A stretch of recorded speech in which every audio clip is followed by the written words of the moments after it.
Sabbath School, the heart of the church. And then what you see at us tonight, what you didn't say, the cost of rest. What the buyer can't cast a more was say a boa ahomedie esum. And then this year, a son cocra, a bed triminu menu, Adrian as Onyanko pony per be at no dana coma so a what trace mu, and a quiet nipper crown of fast in ya homedie, a radim way, and in same pinene, I would have phone boy enough for your PC. And as an ever and grano, Mumian continue mimra, ye ba, ye bet was.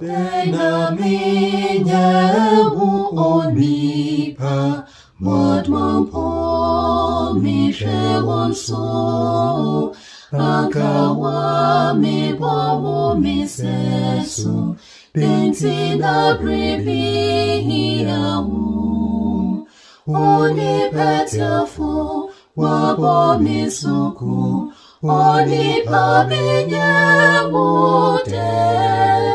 Nyame na se Udye jimidi olipa kaimie Dena mi kanche da seni Mi bobo na mi sanjimu Woma impo som wobo Menso wotan wobo foe Oni petafo wabo misuku Oni pamine wude Nyame na ose Wode jimidi Oni pa kaimie Yasi hini wawunimi Odonti na mebo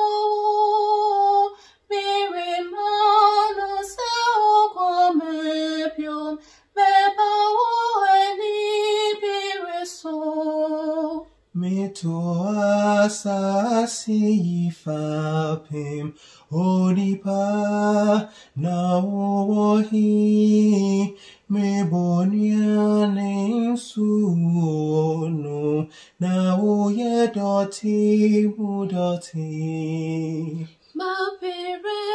wuto nipa mediwo abobo mikano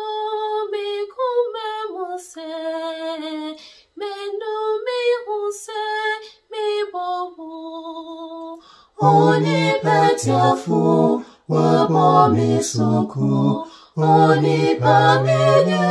wude Nyame na ose Udye jimidi Oni pa kaimie Nesu mi dowu oni pa Unye me fe Utimini amejibu Meye uhawa wetu Oni petafo wabo misuku Oni pamine wude Nyame na ose Udye jimidi Oni pa kaimie Oni petafo wabo misuku Oni pamine wude Nyame na ose Udye jimidi Oni pa kaimie Minim se wani age enyum no ho na otwensi nyankrato nhwi adofo a yedomo namo achichiri ene benche do di kan ni din e de eduke multimedia o se me passager mi wo tana so nyankopo enhra pastor Twumasi ncheche mu ode ba last week no nana foso ne adepa o se last week message ne de e ba maame mechia sofo maame ejei afenso James Adagadu o se mesimi wo takrade in fact kwa eda hochi faso church Sabbath School yana mani eje ho pa Alexander Donko yete onka afen so Kwame Appiaje Adanka wonso yete oka wosi nchechemu eba last week no woni je ho Michael Sa wosi Nyankopon hira team eba last week ni nyina afi Esther Owusu afriye ma Esther wosi wo UK Nyankopon enhia wosi nnwom na eba no woni je ndo twato no nyekuma kra eye ma me yebo a o Berlin Germany wonso pese yete onka betim the comment and contributions afa Facebook and also YouTube. Know the heroes of faith in 60 seconds. Ne de be no enyo obia say Abraham the father of many nations. Unim say Abraham ohoi ni din na edi kan ede frɛ no eye Abraham ansa na Onyankopɔn ebe change ni din ama no Abraham ohoi na ne papa edin de Terah no mo efri kura ewo Mesopotamia potem ho eho na Abraham ne nabusuafo no omo wo na unim say Abraham din fie 75 years ansa na Onyankopɔn frɛ no say onfo na nche oman a onimu so obeka ya Abraham ne yire etena se kyɛ wabra na omunya eba nanso bra Onyankopɔn ma ne nsa so no na ne yire Sarah edi mfie aduokron na Abraham no wadi mfie oha ansa na omu edi kan awo Isaac. Unim se Abraham so hoi one na fina eye Hagar enso ewo ba na ono so ne din edi Ishmael. Unim se enye Isaac eni Ishmael nko ane emema eye Abraham ewo wo mo. In fact, Bible no din hu adanse se wabra Sarah ewu ye no Abraham ware foforo oba ware no na ne din edi Ketura. Oni Ketura wo hoi ewo emema pole ensia ebeka Isaac eni Ishmael eho. So kan Bible na asem ba ko nipa dodo na ekai for Abraham ne eho eye bra Nyankopɔn ka se onfa ne ba Isaac enkobo afore Abraham ohoi odo se Bible no ebo ne din pa nanso ne debia na Abraham ewo niema papa. In fact edu ba bi kura no Abraham ka se ne yire pa nimpo no wo ye ne nua ba afenso oba nyamesom ahodo ewo wiase nyina. In fact emu miensa de omodi enidie esombo ema Abraham eche Judaism, Christianity and afenso in Kramusum. Now, but the book of Hebrews, for Bible, no about the heroes of faith, no, do Abraham's no, or Casa or no, you will be on ye, did no, of course, Ma, Yankopon, S man, no. When him say Abraham, away, Obe, no, I didn't fear 175 years. Know the heroes of faith in 60 seconds, no, dear hand, and you'll be as Abraham, the father of many nations. Afe, Yanko, and the Yedisian, so, and they were say, Tosonai, what Tunidin said, the cost of rest, or they buy a can Casamua, was say a bro ahomegye esom Sabbath afternoon near nimu no etwe ya adwene say ye wiase nipa bebre pe kwan ombefa so enya asomdwe ene rest ahomegye enu ntini bi wo ho a otue sika kakra ne ya man bibia hye na asum anase obekwa kwotena ba bi kura edin ene edisua no ye ba behwe ekwan a Kristo mu no ye betimi enya asomdwe ye nkai bosem no ye behu afri nnwom ngoma no eye aduonum baako ni mudu Psalm 51 verse 10 muma yenti erade asem Onyankopon bo akoma emutie mame na ye honhom foforo a asietim ewo memu amen tenedisianom ye behwe David ene kwan a Onyankopon enam so a ono amu so bo moden a otiminya asomdwe ewo na setren we ene nsempi na badwafo no ebeboa na yenko nam koyima badwafo ne ombeboa ne de adisua no aba no enkyere ene Dr. SK Chumesi ewa ha obeboa elder kwabna ochire nso wa ha ye yenua ba Rebecca Jesuwa enso ewa ha obeboa afi ura Thomas Mokla enso ebeboa do chatu no nyekuma akra no eye elder Michael Somua ansa ne ebekọ yenim kra no yebema yenua ba abompa ya mai ene ja woso yeda wase ene so bi mu na wasan ame be hiemu yesero de ebeye no ha bia no ma wotumi no ahoden entaye kire omo tie emfa abawom yenso aye kanso yemfa abawom yeda wase se wedi nkunim sa Kristo nti amen amen abeja for mamina makwaba yeah osofo yebekọ na edition so in fact na edition eyemede na minim se bia wonso be yo de ye hwe atifiase mo se the cost of rest I will share David's story here media make na atoma kuma so pa pastor the cost of rest then I'll be Yo, Pastor, ye babe, ye wo bre a ye digi a home. Ni wo bre ha ensesi ye digi a home. Na oju a home no e wo bre boni mu a etimi kwotwetwe nsem ebre ko. Na oju adisi yi. Mi gidi se ye babe hwe ama esi Solomon asmo kan so se bibia wo ne bre. Wa anya ne bre mu a de kofa ba. ɛno ne yɛba bɛhwɛ Pastor, me that's part. That means ahomeje de hu hia Pa, but pa, the pa. time in the factor no. Yes. We a student. Na time as or this year no we say the bedu wa home ya. So any ba be feel. ɛne wadwo ahome kama but we feel it. And we need something that this year no be my you be heard David life na fe ono so ye hu de be sua film. Pastor, you shall say fi kwasiada no de no. Kwasiada no de no e de ma say was warn and weary. We the battery ka say ma was say ofina ne obre. Pastor, this year be na ho ma e. Also for me that CP St. Augustine, yeah, or North Africa, no, we are small kind and say we will never find rest until we find it in God. Yen to me, nya ohome, just ohome no, ewurade de no o hihya amaye no. Kosiara ne de no, ene na wotwe nyina no, ejina ohen David a. Na Bible ne say, ebre adu bra ehemfo kɔ ɔko. We kind brofon there was na springtime. Twi na nya ma papa but brofon kan sa. But mo ma hwɛ asɛm ne nyina gina ahene Samuel mo meto so mieno. Eti du baako, kyem baako. So na afi bi mu wo ɔpɛ ebre mfitiase springtime. Ya ehemfo tu sɛmu no David suma Yoab ene ne nko aka no ho. Israel nyina so onko sɛ amonfo okutua Raba. Na David de otena Jerusalem. Uzanfo bibia e wone bre said osenkafo eka no. Trosem ne se na eye bra yemfa enye ahome. Nemum no eye bre a ehemfo en wo mo edom ekokon. Na ohene eye na adwense obeteki rest na obeje na home. Esan se na ahomegye na enyu bre so woyo no. Ema na entimi antoto na niema yie. Emu no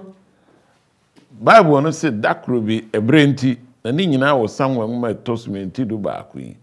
Ohin David na ogina na brosan no so. Na Jerusalem ohese bonhwem ho baabi se bi oye nua baabi a odware na ohin akono esoreye. Ma o ma ekofre nua baayi bai. Wie no one no kodai. Dako ena maame no ede nkra ekoma ukan ani ka se ukan ai samo mo tosumi ne tidu ba akono a yijemu enu no na oso oba ne nyinsene na osuma ma okaka David se manyinsen yo ohen du ya no na wama ne rest no wamfa anya de papa we say you see the devil finds a job for idle hand so why nya onhihye ni ya ye wo bra na nka wo nko oje na home na wanye na home na ebre a na nka se okokon no ode kokoje na home na wieye no se na be ya animguase ma no obommodin se nka obema maame no be sheba ni kunu no be fie na anka wone na yire na akoda na asem no obetue ye gu no so ba papa no so principle woni ebre a ye fa rest ene bre a ye fa rest di nana aka se o wabadia da na de achi a wako no se da bi onyankopon apomadaka ni onyankopon ema ewa akono ye obi enkosa no mfa no honto atofie asetena mu no wontimi nso sa hene nani enti nana wakande na nso mekwa akotoa okono so se no no so onimbre a ye fa rest ne bra ye fa rest na je say nana eye additional ka say remote control assassination ma ye de opanyi to baabi a ema awie no yekum no na de esiye enyina no obedwafo yi ebe ma yehu ya ekire yense se me ebre a etese meje mahome no se ma amfa ne sa abre no a ewo ne consequences ya obedwafo yi adehye be me yehu se me de ebre a se meje mahome no me de koye ma ntutu me niema yi a ahomeje no ho emma mfaso emma me nukure ne awie no ebeye nnome kura ama me ohin David abrabɔ no akyerɛ yɛn sɛ wo ene me ɛsɛ sɛ yɛtoto yɛ nneɛma wɔ bere a ɛwɔ sɛ yɛgye ahome ne agye ahome bere a ɛnsɛ sɛ yɛgye ahome nso ɛnsɛ sɛ yɛgye ahome deɛ ɛwɔ sɛ yɛde yɛ biribiara no yɛyɛ no ɛwɔ ne bere mu ohin anya ne saa no deɛ ɛsie nyinaa no dwoada benada ukuada ene yawada adusua ebeda na di na ayɛ adusuadeɛ ama yɛn sɛ bre a yɛde kɔkɔn ɛwɔ hɔ ne yɛwɔ bre so a yɛde gye ahome ɛwɔ hɔ sɛ yɛanhwɛ ne yi a ɛno deɛ ɔbɔnsam pɛ biribi miɛyɔ na wieyɛ no ɛde anunguaseɛ ɛna ɛbrɛ yɛn de ɔsɔfo na kwasi ada no deɛ ɛno no sɛ twumasi medase ɛyɛ pa na medwen David. Looking at the background of David, free baby free. In fact, one point to cry, onya saw says we cook so well. Na otimi a god that level, and no banner die and so a pushy yame kun a cocoon. No, but a disunion being partner, intimi my free David situation, especially Ubia, or also Jin who to say, media, Madame Fibos, I will never fall. Safon, a foot to bend a yen face adin. Yo, also for say my can happen, I may sank a beer. Bonnet a wo enemy yen to any soon couldn't win then, which may be a soon couldn't. The tossum, you know, when Yanko Pon iron share am I. Bread the year home any bread for a year home. David, where the inquinum be brebe, no. Say a homigia wine yenti at the Kitwa winner, Sebio, a criminal a reform. A cassachere yen as so for, was or impenium for as a forma. Bibia a one bre, na yen one brim. Bre a de a gia home, any bre a yan ye home. So well, baby a shiana da. A yeano, a homigiano, rest no, would be din some money. Would be fat we reach and a wukunachi. Would be called Akoya Asanum. Na would be na anyone sat and would be could be baby.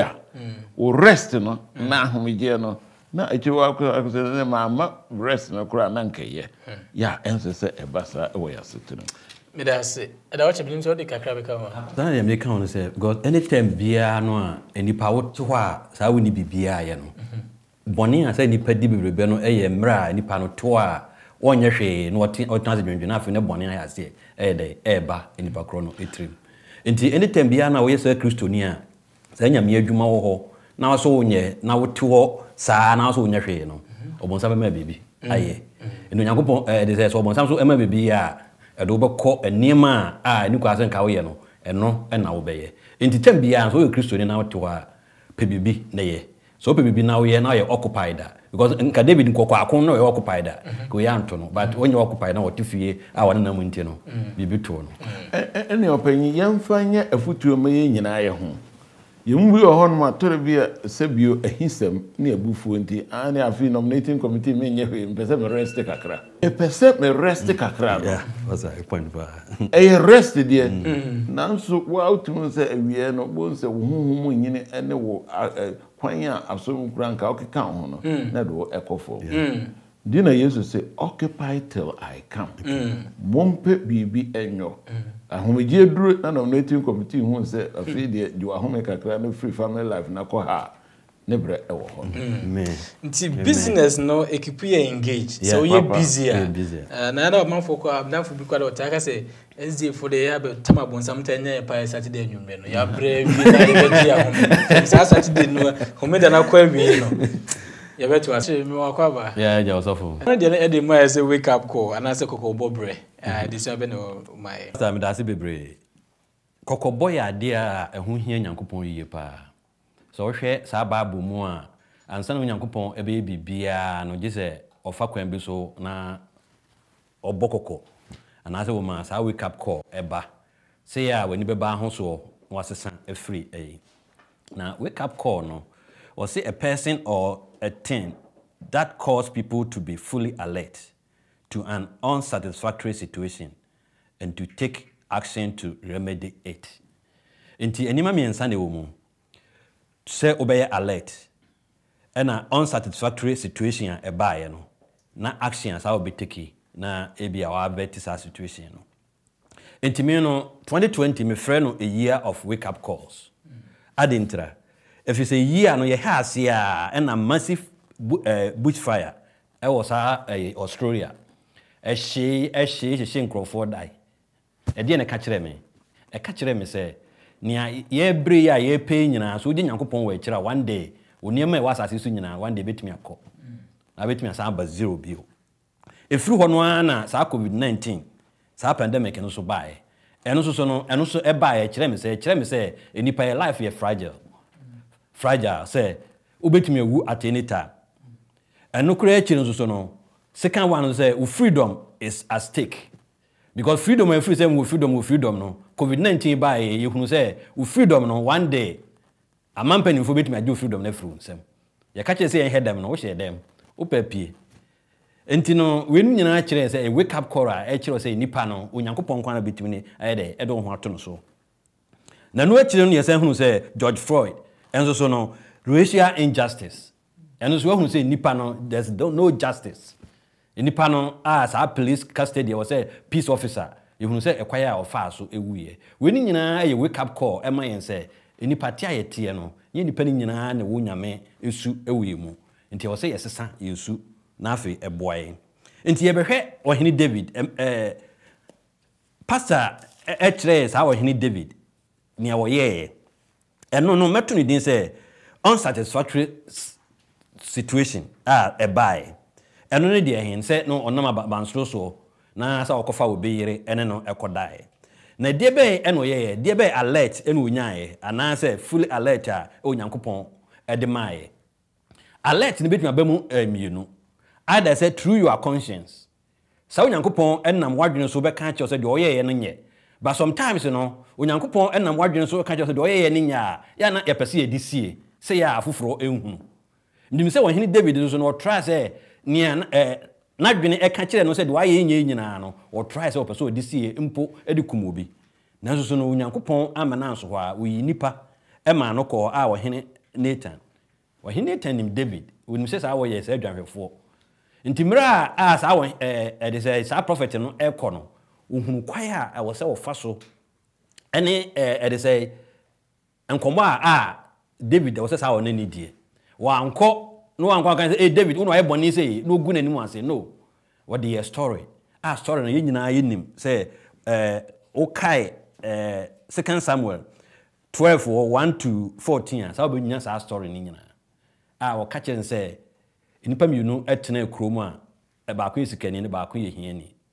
na sa esikani no enya hoho no okofa hiani no edwae a ebia onokra ebia onore kese no kun no de ne ma sa na hoho awanya sa na visitor no enti ahase no emani hunu no ka ayi ni wie sa story ni wie no David hunu se nipa kro do ye ne nye do ka chen se nipa kro no esewuo na wo se impo odwa no okofa ye no bo ho nan we ye no ano na Nathan na say prophet Nathan ka chen say eyewa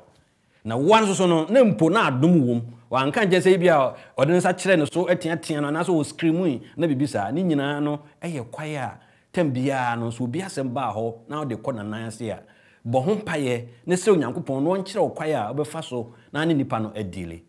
so tambia ne bi ho a asem asa de bekɔ no ebetumi adane bufuo wahwe kura na twede no bebeto nanso so no se nyankopɔn no oboaye no man akwankyere ne kwaya ebefa so ene nipa kro na kan nipa kro bebu no aten na afi wo kan ya waye de wagye atum na die bebio ene siye na ha no ena meka ye kan say die be ena David eye ono ano find a way action o take here to remedy the situation ntimra sa prophet no e kan asem ni wiye no de o kan ye ne say mia ana waka che ne say eye wono ano o ka say awurade emfa me fun so encheme na o ka che ne say onyankopon e de sa wonfum so ebe de ebe chew so situation a wakomu emfum so bia a waye sa wake up call a waye no e de be e na waye afa ho a sa situation no wo ye na be ye advantage for you sa onyankopon nam so e de wonfum so ebe de ebe chew na mra David e ka say mayemfum so no onyankopon fa ncheme no eno ne situation sa mre no sere ya onyankopon so ere ye de che no ye wo wake up calls bebre atwa ho hia onyankopɔn sɛ muhunu sɛ yenum ɛkɔ a muhunu sɛ me mayɛ no abɛn na abɛn opona no so ye take sa wake up call no ye de sesa ye abrabo ana sɛ ne atimu no ane atimu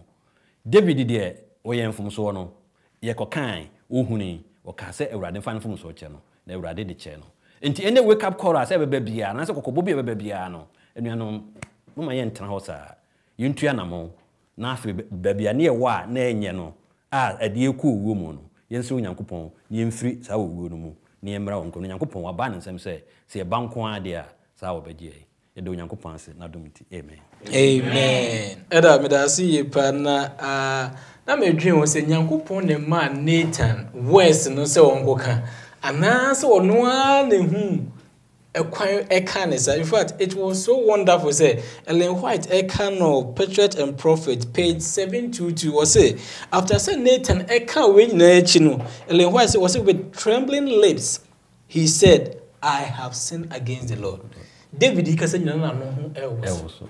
eno nti no the way you see a picture amount for bone no obi yemfumso ne yesi koka kire na sa ne ma nyina no ewo insunsuanso wo the outcome ebeba obi wo ha ye waye bibi koka kire eno nti obetimi asori ko bi obejai obi wo so de wo kana ho na otimi kasa somensa kwa ne mo mpae eno nti na se e wo se yetimi esua bibi frim na de me de ne se David argue to can say I have sinned against God. In the passage you may say be adebeka. No, pastor, David said the question the enchire no. Wa ma ahomegye no wa mfa no bre papa mu. Wrong time. Na ekotwen we bae. Oh, se pastor ekotwen bae no. Na odini na ebae no.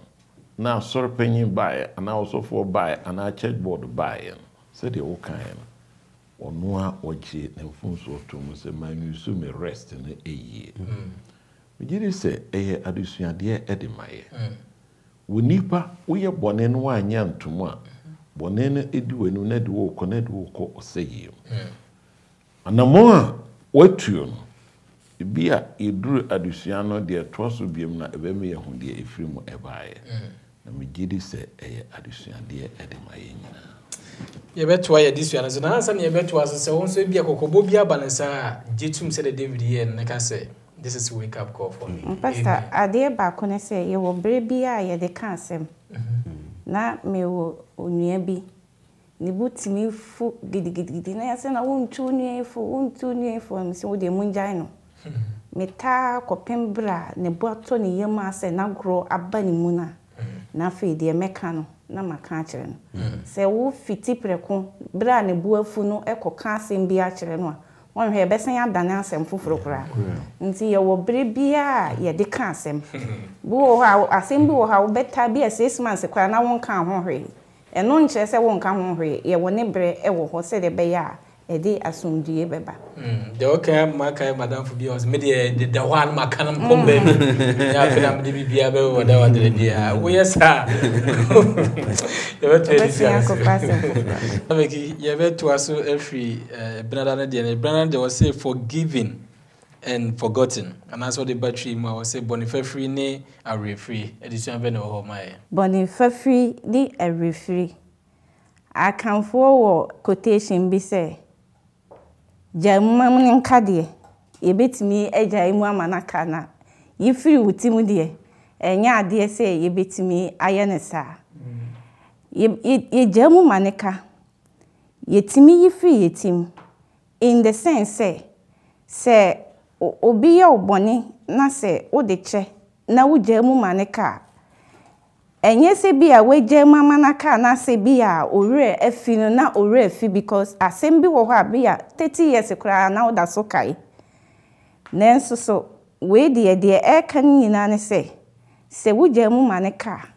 na wo de cha asem no se wo kai kura na first na nka wo kai na abu afu na wo pese wo koye nipa kro ni bibi nenso afi de esan se we jamu manaka ntino wo kai a wo mfa nye hwebiem onyankopon se wo de ye boni begu amna donko bi ye nim se ye nyankopon ne remfi ade ni nyina ne se ade kro no omfa nye hwebiem o de achew David a Nathan ebeyi na ten no oka kire ne ho se onyame emfa nche no na oka se wanu no ho na afi adisuane se na koma bubuye yebeka ne broken heart ne heart breaky na assemby a oka no Psalms 51 verse 16 no no se onyankopon pe aforebo enka obebo o hye afore enso nani onyankopon afore ne akoma abubuo na apeche enti onyame hwehwe se ye bone a yennu ye ho na yenka se adekoro no ayaye no yenye biem so hu se wakoma bubu na apecha odesa ebone no ebechewo bone a David yeye no onyankopon de che no nanso sunsanso no de etise kan yetwawo se kan ni twawo na kuro no ewukura na kotwane de ewo ho onyame se bone bia ye beye no otuaka efri maso ekopem awonto atoso a etoso enan so enti choice bia ye be make no ye make sure say de ye papa enye sa ebe faso afa ye ma ene ye ma na nyina so enti moma yankenkan nsunsanso a David bone no edebre no ewo 2 Samuel chapter 12 verse 10 to 12 no o say na afi nkrante remfiri wo fie da esan se wabumi animtia na wafa hetini yuri ayire abeye wo yire ba kono no nkrante empa ne fie da se awurade sie ni hwe mema bone asori wo fie aba wo so na maje wo yire num wanim mede mama wo yonko na one wo yire adeda wo yire num adeda petemu awia kete enye ade a eye keto akora na wodie woye no ahinta yemu na medi asemi Israel nyina anim awia kete enti David awia wamanani ankoto baabi foforo o ma ne koto obi yire so no ensunsanso a edebre no ni nyina mu no adesua ye benya firi mu se David esre bonifache ema onyankopon de che no ensunsanso ne nsakai na yenhwe ye de baye Christians a sedie yenso yetie mesia ehun se David no wo bonifafiri ehonhom ne nakoma de boneche efise ne ba eye ne bone no wanye ne hwe onyankopon na etwi aneka ema no enti yen Christopher nso ayaba enso no ye bone obi ye bone a yetimi de cha na ya na de bia me ka se ye bone bebiri wo ha onyame mfa nche efise ye wo savings account wo ya dwemu a ye save bone wo ho se obi ye bone a insese wo de beche no se wo hye da wo se wan hye da wo bebom modin asa de kro no be ye ni bi yensusu na de bia ye butu ye da onyame ase na ya sere bone fache miwa wo yonko so de so wo mfa nche no ebe ye de na onyankopon so de wo de achewo enu nti ensunsanso a eba David nsusu no na eyade a ehu pa amen that's ewo chichemu a odi amaye na enwanwa se ehona Nathan timika ase nyame de ne bone ache na wonim se wo sese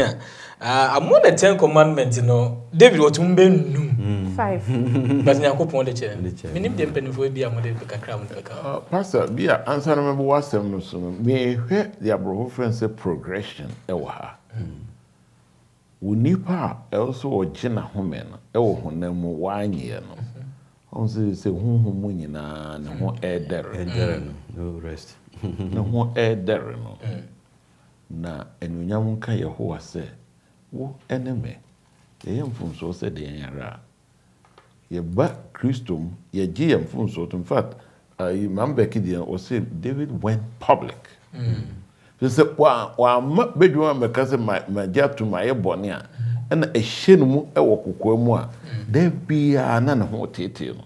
da bia na sana bone tie bone ye cancer bone didie mu bo so ba bonten ebe kae no honhom ene honam nyina no ne ho ato na na eya adusuade e de maye ye kikiri me di bem me mpene me nkwani e time ene sa ne mane wona eba ewie no wona wo hete wo na we gidi se David die eya adusuade de maye yo pasa kakra me kan ho so ye se tembia no ho se bibi koso won ye bremu ne entiase a ya na tembia ema abayifo bre bibia ne de ko sha abayifo consequences are ya trans ne hwese de na wo ye e de be no wa ye wo life mu a consequences no eba in this life no do be ye wo wiase bia no consequences beba Moses kura no Nyankopon ni papa e wo so wo de kire so wo de bom no the consequences ne say kohwe asase no nense so da ampa na nense so enti ne wo ye bia no menwa dwen say wo ye bone na de esi no afọ ahụ edi consequences ne beba na say ba efa ko heba yufo na emom wa atena se na hwese de oyeye no na ye se nya de a serebone fefe ni mfa nche other ye de ne entakura mfa nche abayifo papa de hye kwaku bonsa whereas oje na home no a ana oko ekon no na oye nhyehyeye akire okon no wieye oje na home no a anka bonsam anka beyaso a wo kan bebrebe e de niwe bi ehye bonsa de hye beye de hye maame de hye wenu na so penye na mama anyi se no ye ne a se ye betutu ye ne ma ya ye ne ya brabo no ebe ma ye rest ebe ma ya homedie na ye ntini ye nsa wo biaso ye betu aye di chana so adaso mo akwaba ye ja sofo anani me kose ami adumo kakra na adumo nti ye da rade ase ye betu aye di chana so ukora no de no eda de ma ye se ade fufuro bi something new ade sia be na ukora no de no se ade fufuro bi na something new se de sofo kan no na se de ye di kan ehu no David akonfonso mu na de amani gi ewo adesua mu pa ne se ebra David netan call ne ho no wasi David jene fun so otum wa ma excuse bia e de na kire me wa hasabri we said emri bebre se ye nipa ye mfum so na se ye nua bi ba ye nchen most of the times maybe can say me West Africa need to be sana question or the question ye ano obi aba wo nchen no so te ne wo he ho an ka kire wo instead of say bia ye beji atum na ebia ya sire nyame na nyame e de a chen no unse trosem nyame e de trosem yi ato ho aman say de yen ya chimei e be boa yen say ye conference obi mu a e be boa yen ye hu anamo asisi yetu enti David die a kire me bibi pa say esese agidifo Christopher ye sum nyame no ye ya hweyie pa mfumso mpa e ho da ne mo ye nya ahweyie say bibiara mfumso ba ye ho no e be gi atum David je ne de atum na awiye no wo ye nkunimdifo enti wo se David ede adesre ko nyame ho se ope ade foforo eno na topic ne de man se ade foforo bi na David bisasi nyame emma no akoma foforo nyame enwu no foforo senti ne se onim se nyame de ne nsaka no obetimi ayi nipa sonko obetimi efiti bia okomu ana enye no aba te bia ebeso nyame eni enti adesua no agina ode man wo David nyum aduenum baako na nkichem enson ekopem dumienu no eho na ukora de no agina so pa enti mma men kan kakra Psalm 51 verse 7 no hwini se osifa adwura yi me ho bone na me ho afi dwareme na ma ye fita asene sukyerema mamenti anigie ne abotoyam nsem na enumpe a wabubuo no adi ahrisie osi yi wani free me bone ho hinta na pepa mamumu yo nyina 10 osi onyankopon bo akoma a emutie mame na ye honhom foforo a asie tim wo mimu ntumi mfiri wanim ntwene na enyi ohun kronkron emfiri me so 12 no say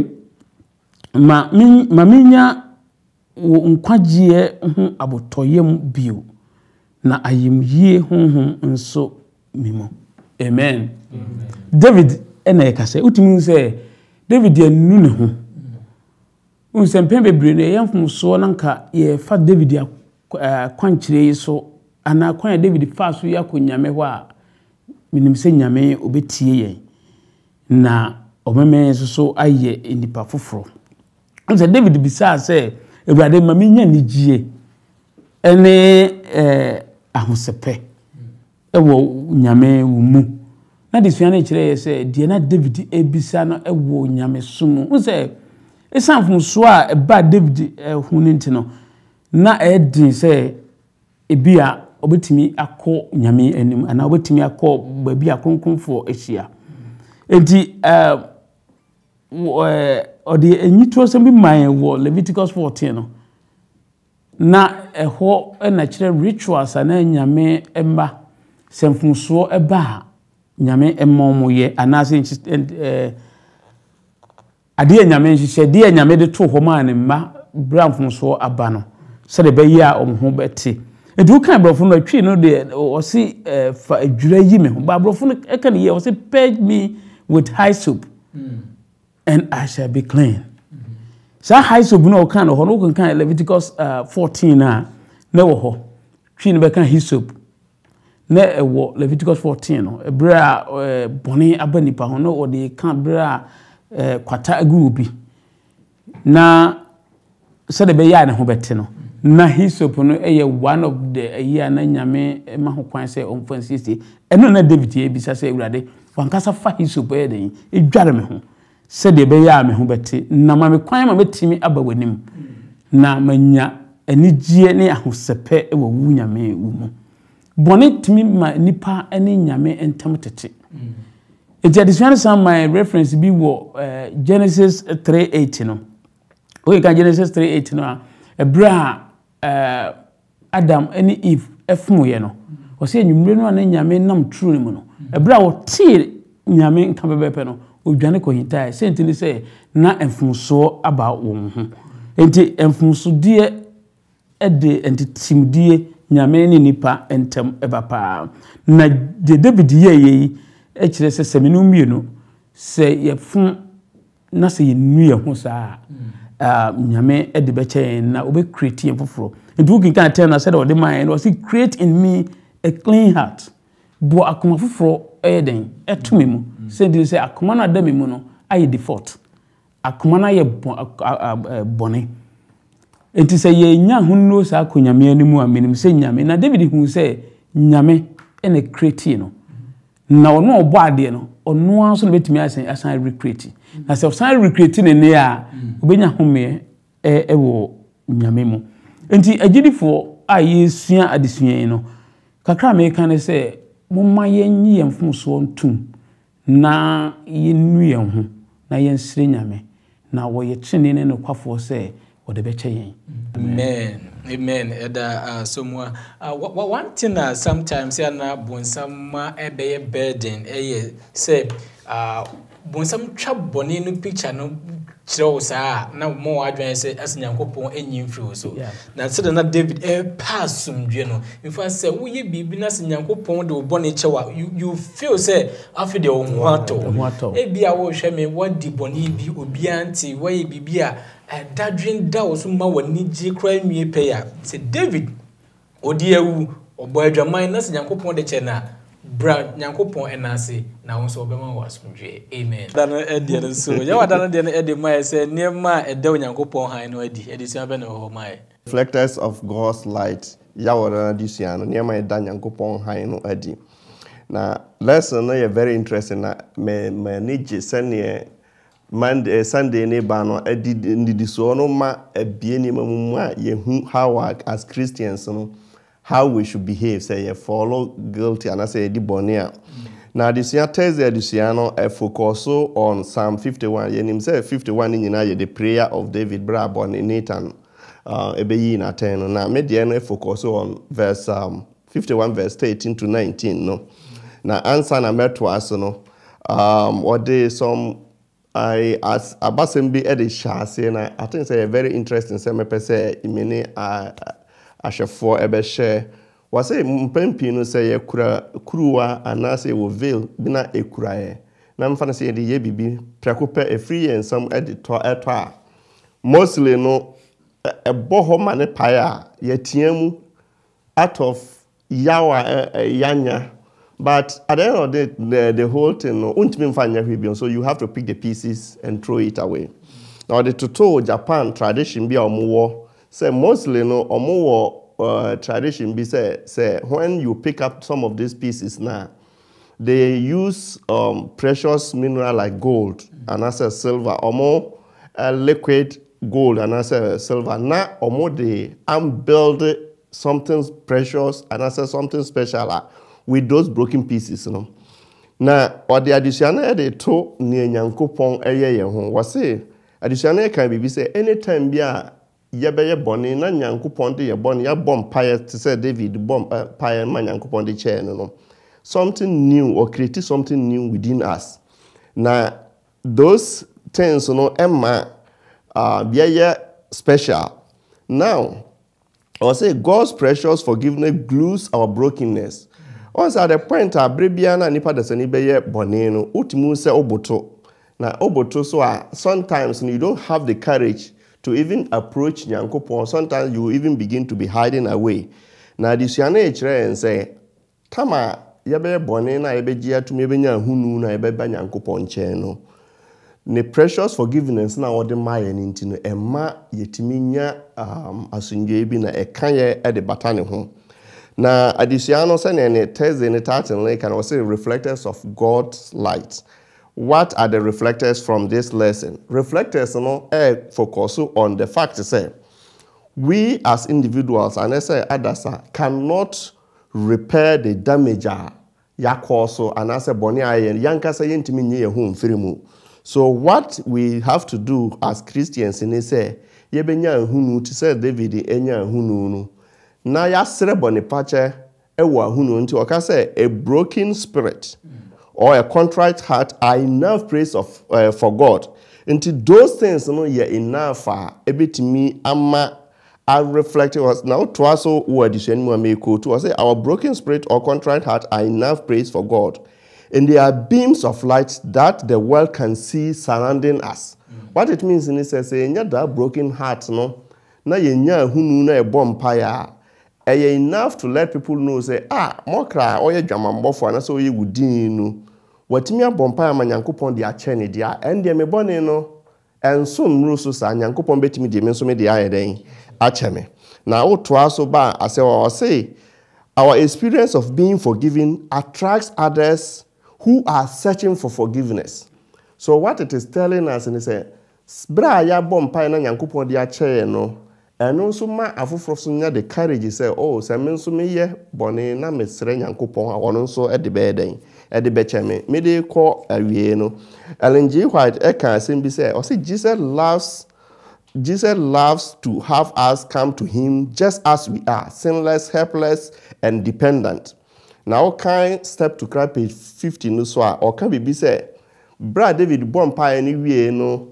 Onya hunu Nyankopon the chain until he experienced the power of Christ's forgiveness. And also his relationship with God was restored back.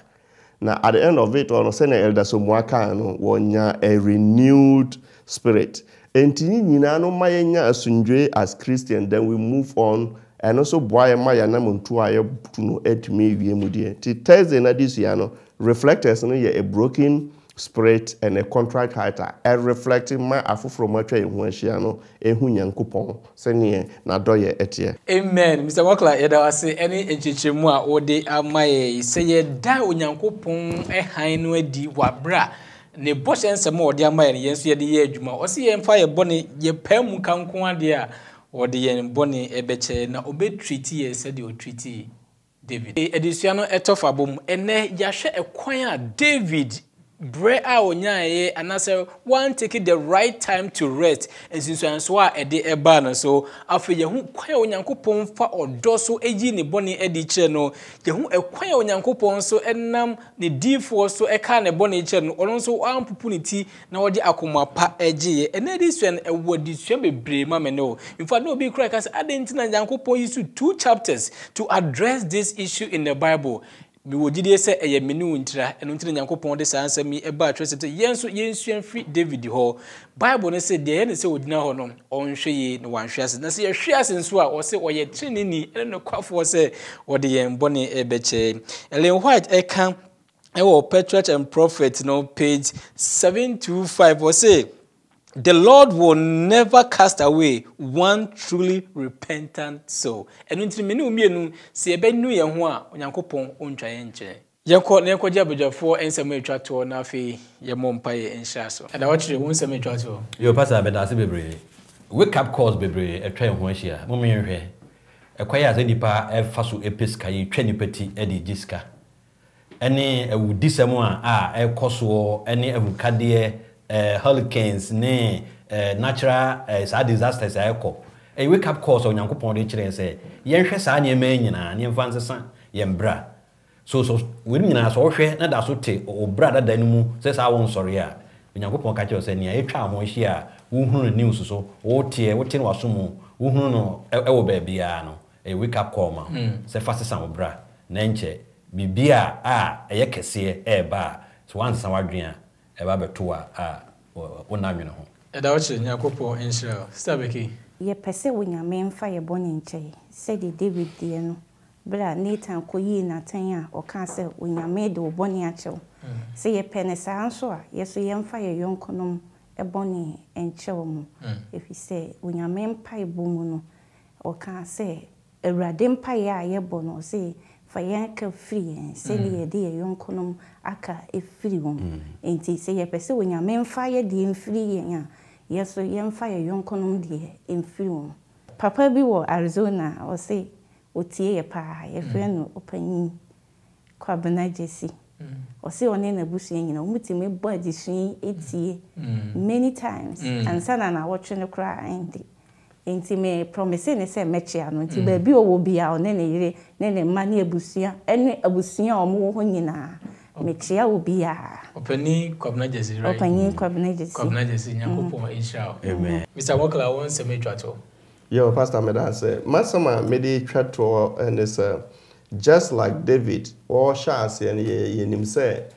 woni nyankopon tamu ye okoye bone no woni ne ntam betete bra ye na ten no wogitu mu nyankopon anim wa hunu so na nyankopon so e de che no what it means in is yanso ye betima yemfonso sa e basa yenyi ntumu na enko empire yemfa nko empire bom nyankopon e de beche yenso amen sawaka nyankopon inshallah ela so mo David eye mfonso no obompaye esre nyame ehumobro na wantrase osan to aso sre nyame se onye nfoforo omwa mafoforo entunimu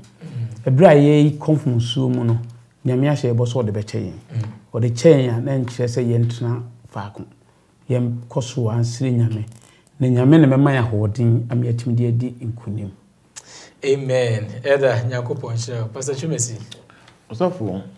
ahomegie a ohin David eje no breboni won no sanso na ene yehu ye wo na enkomo ohin David nko a ekoma ye nyina megidi se moma yemfa adusuade emfiri de to ohene mu akire na ope ohome no osan kwa Awurade nche Awurade edema no enanti na odwondofo no se megidi enya homebia enye nipa hyedem metwire nia otiase da no obesere amame mehia dance fufuro biara enchen David die mehia de sere fufuro biara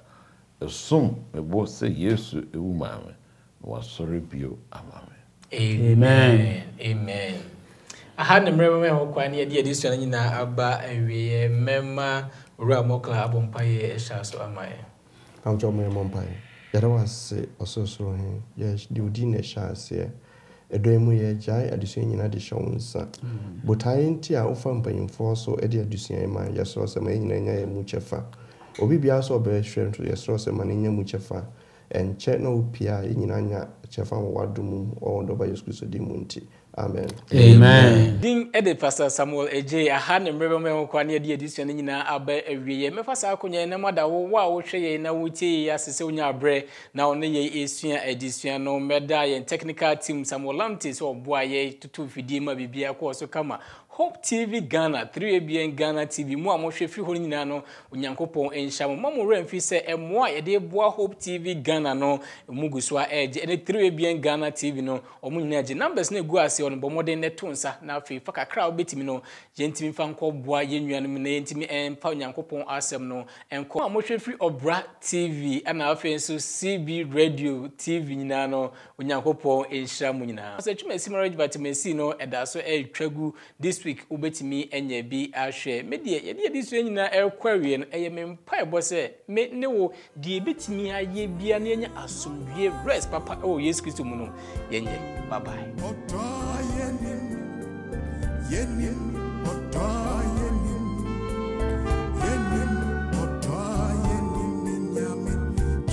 no doyas